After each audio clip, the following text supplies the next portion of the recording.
Well, in 1938, Harvard researchers embarked on a decades-long study. Yep, they wanted to know the #1 thing that makes us happy in life and helps us live longer. What have we learned through 85 years of study? Well, our happiness expert, Professor Christine Whelan, joins us. Welcome back. Thank you so Christine, much. good to see you. Happy to be here. Happy to be anywhere, actually. That's right. So tell us about this study before we reveal the results. It's officially called the Harvard Study for Adult Development. It is, and colloquially, it's known as the Harvard Happiness Study. It's been going on since 1930s. It's amazing, and it tracked Harvard graduates and their wives over the years, and it looked at sort of all the elements of human life and what made you happy and what didn't. So, for example, does making a lot of money make you happy? Do you have to be a success to be happy? Well, they found that there was one thing that really stood out. There is one sort of secret element to a happy life. And that is? I know. Drum roll, please. Dennis, we need a drum roll. Drum roll, please. It's the quality of your relationships. It's not how much money you make or how successful you are.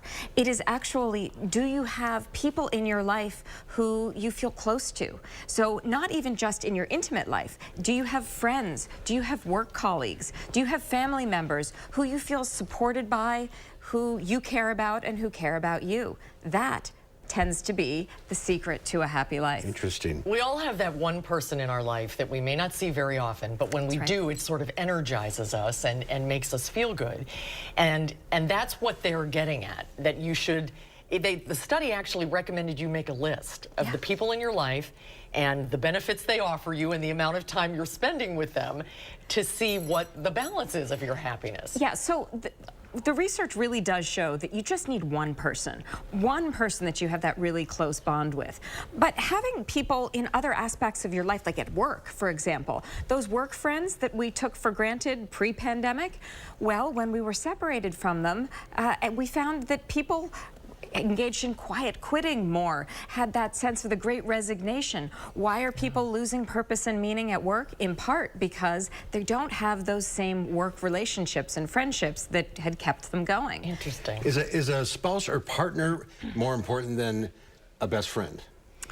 Well, if you're in an unhappy relationship at home with your spouse or partner, your best friend can listen to you and talk about it, but you're still not going to be happy, right? So having a good relationship at home is really important. But if you don't have a spouse or partner, you certainly can still be very happy. That's where you have the best friends and a larger community. So it's not a kind of one or the other, but when you have that close relationship in your life that is not doing well, we all know that is hugely stressful. But loneliness is really pervasive right now. A lot of people really struggle with loneliness. So does this study show you how to cultivate relationships? Yeah, so one of the things that I really love is that you can, in fact, even look back through history on how to cultivate these relationships.